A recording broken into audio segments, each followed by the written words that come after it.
मैं उससे चालू करता हूँ कि पिता अक्सर जीवन में क्या होता है कि आपके जो फादर होते हैं बहुत सारी मेहनत करते हैं आपको आगे बढ़ाने के लिए, और जब आप सक्सेस हो जाते हैं तो उनकी एक उसी याद की एक कहानी है कि क्या पिता सोचता है जब एक बेटा सक्सेसफुल हो जाता है, दीपक भाई, कि जब पुत्र पलटता है फाइल, किस्मत यूँ पलट ही जाती है, सफल होता यूँ देख के उसको आंखों में चमक सी आती है, याद करके उस पल को वो मन ही मन मुस्काता है, जब कान पकड़कर बच्चे को वो विद्यालय ले जाता है। और माँ की ममता के आंचल से बच्चा तो बिगड़ ही जाता है। माएँ अक्सर क्या होती हैं, बड़ा प्यार देती हैं बच्चों को, कि माँ की ममता के आंचल से बच्चा तो बिगड़ ही जाता है, कान पकड़ जो राह दिखाए पिता वही कहलाता है। और उस वक्त कठोरता थी उसमें, वो तो सिर्फ दिखावा था, अंदर था प्रेम असीम मगर ऊपर से एक छलावा था मन। और अगर कोई गलती हो जाए ऊपर से डांट वो देता था, मगर फिक्र कर आगे की चिंता में रात काट वो देता था। माता बहुत सुकोमल थी पर पिता कठोर ही बना रहा, पुत्र को राह दिखाने को अपने कर्तव्य पे ठना रहा। और अक्सर होता है कि हमारे पिता जो होते हैं पूरे जीवन बड़ी मेहनत करते हैं, और कुछ बच्चे उनके जो सपने होते हैं उनको तोड़ देते हैं, कुछ बिगड़ जाते हैं, वो कुछ चीज़ें हो जाती हैं। तो उस पर लिखा कि लाख पसीना बहा बहा कर उसने पैसे जोड़े थे, लाख पसीना बहा बहा कर उसने पैसे जोड़े थे, दर्द उसे भी हुआ तो होगा जब पुत्र ने सपने तोड़े थे। आज वही बेचारा था मगर नहीं हारा था, बेटे की असफलता पर दो ठोक उसे फटकारा था, और कान पकड़कर खींच के उसने घर से पुत्र निकाला था, तब जाकर के माँ ने दिया उसको एक निवाला था। अक्सर होता है घर पे हम लोग पिट जाते हैं तो माएँ होती हैं कि खाना खा लो, अच्छा कोई बात नहीं हो गया। तो उस वक्त क्या होता है कि उनको पता सब होता है कि ये जाके खिलाएंगी, लेकिन वो उस समय नहीं बोलते। तो उस पर लिखा कि वो दूर खड़ा था देख रहा वो खाना खिला रही है, बेटे की आंखों में आंसू देख वो आंसू बहा रही है, लेकिन वो तो स्थिर था, वो तो एक दीवाना था, पुत्र को उस आग में जला रहा था, सोना उसे बनाना था।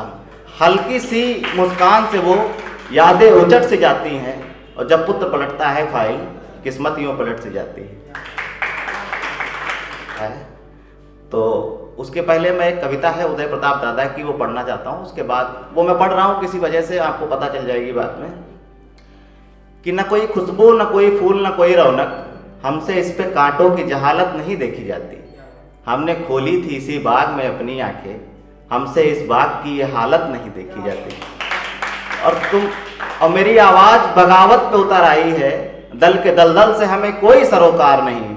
तुमने इस देश की तस्वीर बिगाड़ी ऐसे, जैसे इस देश की मिट्टी से तुम्हें प्यार नहीं। और अब सभाओं में गरीबों के लिए चिल्लाना, वोट लेने का ये नाटक है इसे खत्म करो। ये जो आज़ादी है ये गुलामी से भी बदतर है, ये जो चिंतन है ये घातक है, इसे खत्म करो, वरना अंजाम वही होगा जो पहले भी हुआ। कुर्सी तो कुर्सी है, निगाहों से उतर जाओगे, मौत आएगी तुम्हें जब भी आनी होगी, मौत से पहले बहुत पहले ही मर जाओगे। ये उदय प्रताप दादा की कविता है। और उसके बाद मैं पढ़ता हूँ जो मैंने कुछ लिखा, और बिल्कुल नहीं है, पहली बार पढ़ रहा हूँ तो थोड़ा सा साथ दीजिएगा। कि SC ST OBC कह करके देश को बांट दिया।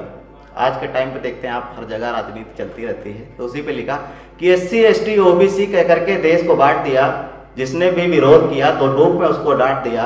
कोई कहे मैं दलित का नेता, कोई कहे मुस्लिम का, किसी ने हिंदूवादी कहकर मंदिर का फीता काट दिया। SC ST OBC कह करके देश को बांट दिया। और ये कैसी है राजनीति जो इंसानों को बांटे, जहर रोज उगला जाए फिर भी ना कोई डांटे। अगर कोई गलती हो जाए साथी करे बचाओ, अगर हुई गलती तो सबने मिलकर क्यों ना डांट दिया।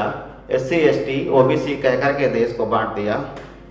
और आजकल एक बड़ा प्रोपेगेंडा चलता है राष्ट्रवादी होने का, कि हम तो राष्ट्रवादी हैं, कोई कुछ गलत बोल जाता है तो कहते हैं कि ये तो हमारे खिलाफ बोल रहा है तो पाकिस्तान भेज दो इसको। तो इस पर लिखा कि कोई कहे मैं राष्ट्रवाद की धुन पे सदा ही रहता हूँ, कोई अगर देश को बांटे तभी बुरा मैं कहता हूँ। और उसकी आगे की दो लाइनें हैं, एक बहुत पुरानी बात है, पेपर में भी आया था, शायद आप लोगों ने पढ़ा भी होगा, कि एक नेता थे, उन्होंने कहा कि भगत सिंह और चंद्रशेखर आज़ाद आतंकवादी थे।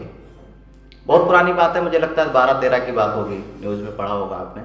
तो उस पर मैंने लिखा कि अगर कोई हिंदू पर थूके उस पर ताव दिखाते हो, आजकल बड़ा होता है कि अगर कोई हिंदू पर बोल दे या मुसलमान पर बोल दे तो उस पर बड़ा ताव दिखाते हैं, तो उस पर पढ़िएगा कि अगर कोई हिंदू पर थूके उस पर ताव दिखाते हो, या अगर कोई मुस्लिम पर थूके उस पर ताव दिखाते हो, जिसने हिंदुस्तान पे थूका उसकी जीभ न काट दिया, SC ST OBC कह करके देश को बांट दिया। और बंद करो ये झूठी दलीलें, कुछ तो मान रखो तुम तो हो बेशर्म बड़े पर देश का मान रखो तुम। पता है राष्ट्रवाद की दलीलों को कैसे रखते हो, कैसे कुछ वोटें मिल जाएं ऐसे अवसर तकते हो। हिंदू मुस्लिम प्रेम को तुमने झूठे राष्ट्रवाद से काट दिया, SC ST OBC कह करके देश को बांट दिया। और उसके बाद उदय प्रताप दादा की लाइनें फिर से पढ़ता हूँ कि अब सभाओं में गरीबों के लिए चिल्लाना, वोट लेने का ये नाटक है इसे खत्म करो, ये जो आज़ादी है ये गुलामी से भी बदतर है, ये जो चिंतन है ये घातक है इसे खत्म करो, वरना अंजाम वही होगा जो पहले भी हुआ। कुर्सी तो कुर्सी है निगाहों से उतर जाओगे, मौत आएगी तुम्हें जब भी आनी होगी, मौत से पहले बहुत पहले ही मर जाओगे। Thank you so much.